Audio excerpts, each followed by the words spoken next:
6. Roses. Roses everywhere. Hey, Brad, what the hell are all these? A loud voice broke the silence in the house. Haley glanced at the entrance where the voice was coming from. When she saw who was there, she did a double take.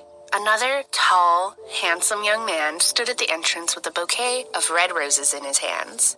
There were so many roses that he was having trouble holding them, and some had fallen to the floor. His irritated face softened as soon as he saw Haley. His eyes sparkled with joy, and he flashed a sweet smile. His tousled brown hair and handsome face gave him the appearance of a teen idol in a boy band. "Hi, ma'am," he exclaimed with excitement as he approached, roses dropping onto the floor as he walked. Haley hadn't even responded when another loud voice called out, "Hey, what the hell are all these?" Another man appeared in the entrance with an identical bouquet in his hands. The other two men ignored the newcomer, who halted and stopped talking when he saw her. "Anyway, I'm Alan.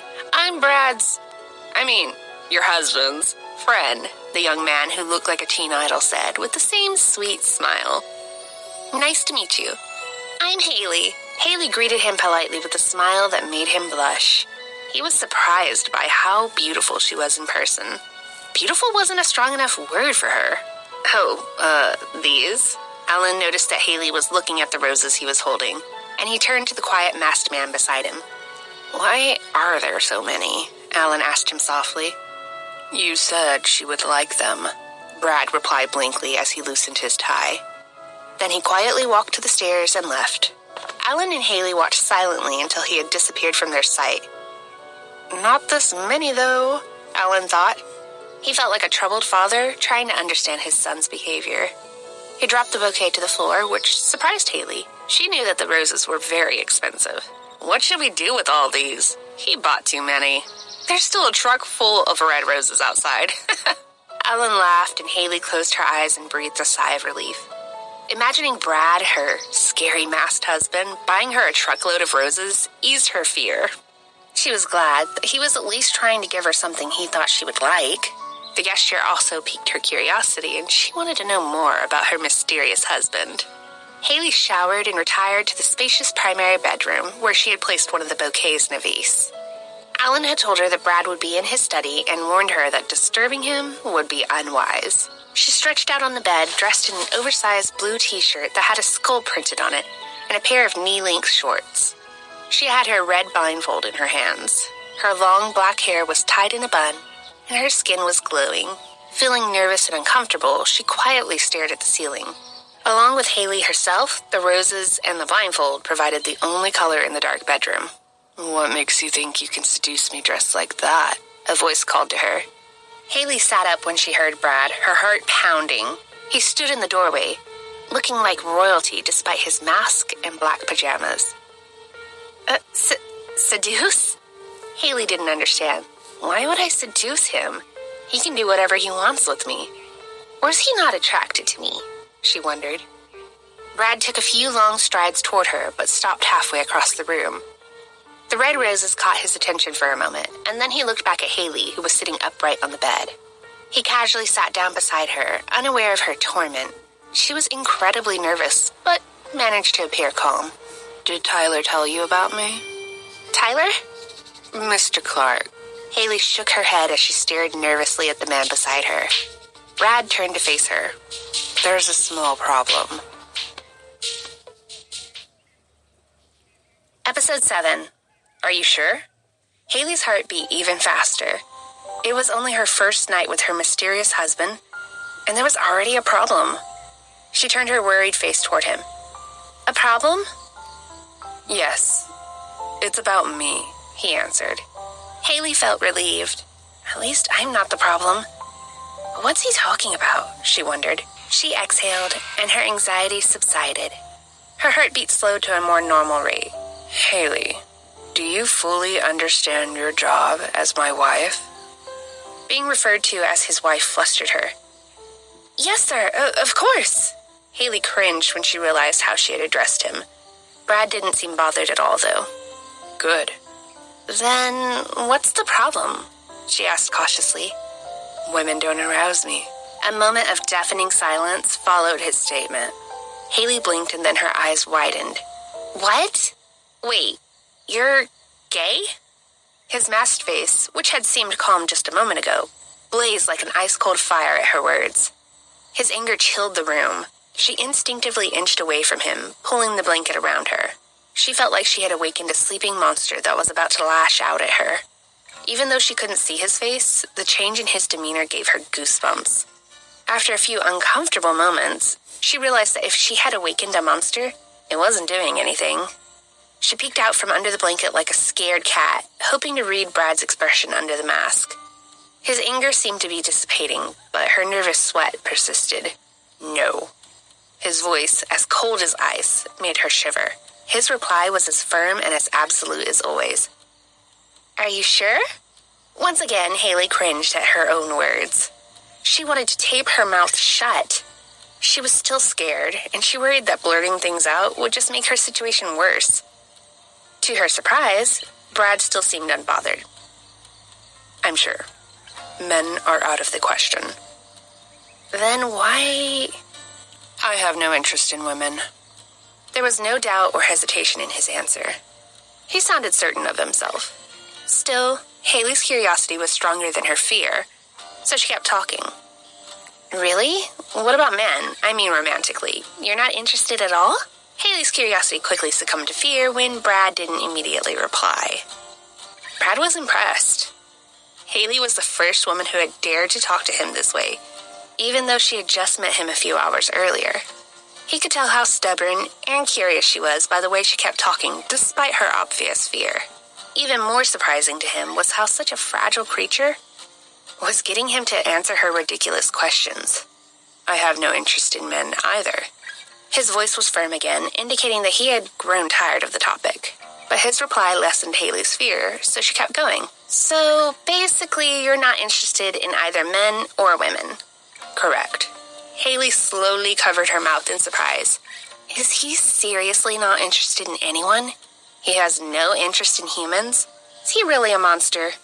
Or maybe he's interested in witches or fairies, she thought. Her ideas were getting ridiculous, and she knew that he was a man of few words. But since he was still responding, she kept asking questions. Then why did you marry me? I need a child. His response hit her like a bolt of lightning. She knew what she had agreed to, and she wouldn't go back on their agreement.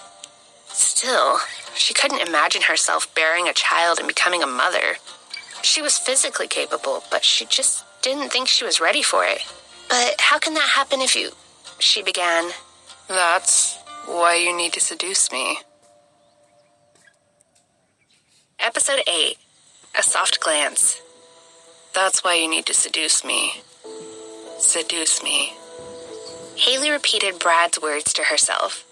They echoed in her mind, numbing it and leaving her speechless. She had already accepted that she would give herself to him, but she had not expected that she would have to be the one to make the first move. Haley felt scared and bewildered. She had agreed to an affectionless marriage with a complete stranger. She had just enough resolve to go to bed with him. There was none left for the new challenge he had presented her with. She had no experience with relationships as she had never been in one before, and had no idea how they worked. A stream of questions flowed through her mind. What if I fail? What if I can't seduce him? What if he hurts Owen? She wondered. Haley considered herself strong and confident, and she was sure that she could do almost anything he asked of her. But she had no idea how to do what he had just asked. Climbing Mount Everest seemed like an easier task than seducing a man who had just told her that he had never been aroused by anyone. How can I make someone who's not interested in humans want me? She thought. The only way for her to ease some of her worries was to keep talking. She turned to Brad again. If you need someone to seduce you, why didn't you find someone more experienced? She asked. Tyler had asked her if she was single that day in the middle of the road, but he hadn't asked if she had any experience. Wouldn't that have been something they would have been looking for? I already tried that. Experience has nothing to do with it. Haley bit her lip. If experienced women couldn't do it, then how can I? She wondered. Why don't you just... I heard there were drugs, or that thing called in vitro, IVF. Before she could finish her sentence, Haley once again found herself grabbing the blanket and throwing it over herself as quickly as she could. Her words had touched a nerve, and Brad's anger flared through his mask. His icy cold glare made the room feel 10 times colder than it had felt just a few minutes earlier. Haley shuddered in fear, expecting the return of the monster that she had awakened. She sensed that Brad could be truly dangerous. She had never been as scared of anyone as she was of him at that moment. Meanwhile, Brad noticed that even though the woman sitting beside him was trembling in fear again, she forced herself to keep talking. "Sorry," she said. Her voice was soft and hoarse, but Brad found it calming. "Do you really want me to put you through that?" he asked. The cold simplicity of the question made Haley consider the idea more carefully. She shuddered just thinking about what that kind of procedure would entail. She felt relieved that Brad, despite his volatile temper and mysteriousness, sounded like he hadn't even considered asking her to do it. "I'm so sorry. Forget I said it. I'll try my best to seduce you." "Good. And don't ever mention IVF again." Haley could sense his disapproval and hatred of in vitro fertilization. The words themselves seemed taboo. While she didn't want to go through the tests, hormone injections, and examinations, she didn't understand why he would feel so strongly against it. She imagined that his reasons were complex. "Could I have some time to prepare? Maybe a day?" Haley didn't finish her sentence. She was already lost in her thoughts. She wasn't the kind of woman who would go into battle unarmed, and she needed time to research the art of seduction. "I'm going abroad tomorrow. You can take all the time you need. Let me warn you, though, not to even think about breaking the rules while I'm gone." Brad glared at her through his mask. His words suggested that he already knew what she wanted to do. He took the blindfold from her hand and carefully wrapped it around her eyes. She tensed up, but did not resist. Brad stared at his blindfolded wife. He had no words to describe her. "Get some sleep," he said as he removed his black mask. Haley couldn't see him as he untied it, but she heard it land on the table beside him. "Good night," she said, but he didn't reply. He just lay down quietly, so Haley did the same. Brad woke up after midnight. His wife's normally soft arm was wrapped around his neck in a stranglehold. Her slow, deep breathing told him that she was fast asleep. He removed her arm and sat up. He turned on the light and looked at her. She was sprawled gracelessly across the bed, her limbs reaching all 4 corners as though she wanted to claim it as her own personal territory. The blindfold was useless. It had slipped off her eyes and fallen to her neck. Brad hadn't expected such a fragile woman to be so wild in her sleep. He hadn't been able to sleep with all her tossing and turning. His eyes sparkled mysteriously as he thought about what a strange creature she was. Even while she was fast asleep without a care in the world, she had still managed to cause trouble by kicking him out of his own bed. His gaze softened. He wasn't angry. His tolerance of her strange behavior surprised him. He had never felt such tolerance before.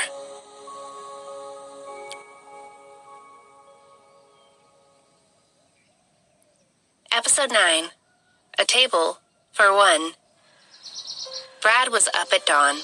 He sat alone in a dark, quiet room, holding his mask as he observed the moon through a large window. He had the rigid posture of a prince. "So, how was your first night with her?" The voice behind him broke the silence. "Disastrous." The man laughed. Brad's one-word description of his first night with his wife amused him. As he approached, the moonlight revealed his face. Brad saw his bodyguard, the one Haley knew as Mr. Clark. The moment Brad saw his face, his gaze turned deadly. Yeah, I'm taking it off now." The man ran his fingers along his neck. After a few seconds, he peeled something off his face. With his mask removed, the man who looked like a soldier now had a breathtakingly handsome face that was as pale as snow. Anyone who saw his complexion and features might mistake him for a vampire prince. "This mask is so convincing that she actually called me Mr. Clark," he sighed, while looking at the mask in his hand. "So, how is she? Did you talk to her?" "She's strange. She asked if I was gay." "Seriously? She said that?" "Wait, you didn't hurt her because of that, did you?" "Strangely enough, I couldn't stay angry at her." Brad's answer rendered his companion speechless, but in a good way. He looked pleased and proud of himself. "Tyler, why did you choose her?" "Well, because of her looks, of course. I figured you would like her." Tyler's answer was an obvious lie. Brad could tell that his friend didn't want to tell him the truth. He knew that Tyler would never hide anything from him without a serious reason.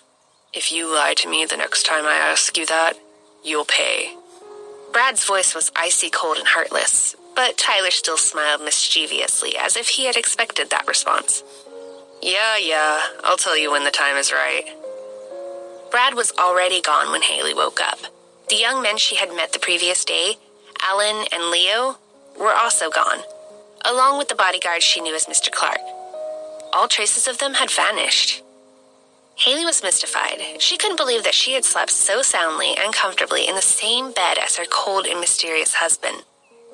She had expected to start the day feeling sleep-deprived, since she had always had trouble sleeping in unfamiliar places, much less sharing a bed with a strange man she had just met. But the opposite had happened. Was I really that exhausted? She wondered. Everything about Brad intrigued her, but she tried not to show her curiosity. "Ma'am, your husband left this for you." Mr. Green seemed to be the only person left in the huge gray mansion. Haley stared at the sleek black card in his hand. She slowly took it with her brows knitted. "What is it?" she asked. You can use it for your personal expenses, ma'am. You can buy anything you want with it." The old man's face was bright as he smiled pleasantly at her.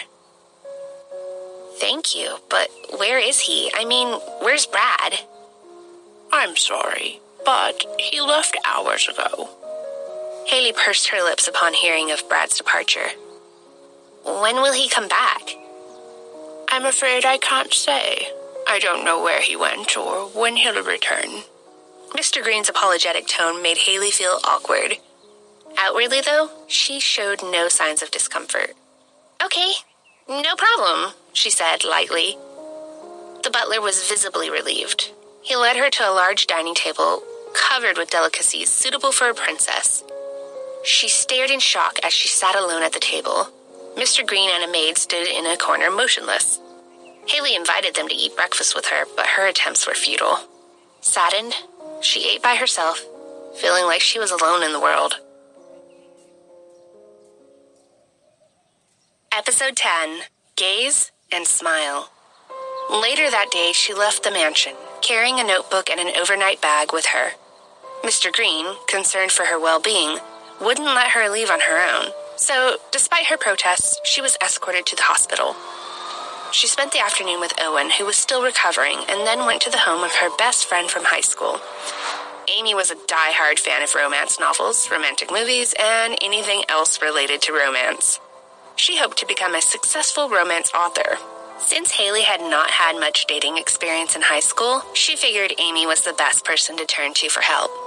She desperately needed advice to help her seduce Brad. She wrote notes in her notebook as she and Amy talked. The next few days went by in a flash, but Brad didn't return. Haley's notebook was full of notes from the 3 nights she had spent at Amy's house. Unfortunately, Amy had travel plans and had to leave. Haley, whose only other companion was in the hospital, decided to spend her time reading and researching anything she could find about the art of flirtation and seduction. A week later, the mansion was in chaos. Mr. Green couldn't control its newest resident, who he thought of as a wild princess. He had told Haley that Brad's trips abroad usually lasted a long time. The shortest trip that Brad had taken had lasted a month. Haley had been shocked, but also pleased. She would have plenty of time to prepare for the challenge that awaited her when he returned. In addition to her main task of learning about seduction, she had other plans. She had approached Mr. Green and insisted on making some changes to the mansion's garden. She had mentioned adding more color to break up the monotony. She wanted to turn the dark, chilly grounds into something more romantic that would be a perfect setting for future dates. Although Mr. Green and the maids liked her idea, they were shocked that she wanted to do it herself. But they couldn't change her mind. Their new boss was so stubborn that they had to go along with her plan. Haley stepped outside under a bright, sunny sky. It had been 7 days since her return from Amy's house, and she felt that it was time to get started in the garden. She dug several holes and was just about to plant a flower in one of them when the sky suddenly darkened. She looked up and was shocked to see that Brad had appeared. Everyone tensed up. Brad's staff was worried that they had been caught red-handed, making Haley work while they stayed clean and tidy. She looked like a dethroned princess who had turned into a messy but beautiful gardener. Haley stood quietly, waiting for Brad to scold her like a drill sergeant might scold a soldier. She was wearing another oversized printed t-shirt paired with black jogging pants, both of which were covered in dirt. Her hair was tied in a messy bun, and her face and neck were wet with sweat, indicating to Brad that she had been working under the sun for quite some time. However, Brad didn't say a word. His gaze skimmed past the garden and his staff and rested on the quiet woman standing before him. He noticed that her hands were as dirty as her clothes. I'm just planting some things in the garden, she said, smiling pleasantly at him. Welcome back. Haley stared at the masked man in front of her, and without even thinking about how she looked, she jumped into what she called her mission mode. She remembered the first thing she had written in her notebook. Step 1 in the art of seduction was to gaze and smile. Amy had told her that a gaze could be so powerful that it could melt even the thickest wall between a woman and her target. She had also said that a dazzling smile was effortlessly sexy and could melt even the coldest heart. Therefore, Haley put all her energy into maintaining eye contact with Brad as she flashed the most charming smile that she could muster. She summoned what Amy had said was her flirtatious nature. But something was wrong. Brad's mask was in the way. It was a distracting obstruction that hid his reaction. She needed to follow her plan at all costs, so she kept gazing and smiling. Who knows? Maybe it's working, she thought. Brad, who had been observing Haley's expressions, noticed her warm smile and the intense energy in her eyes. He was momentarily baffled. He could tell that she was up to something, and that realization pleased him.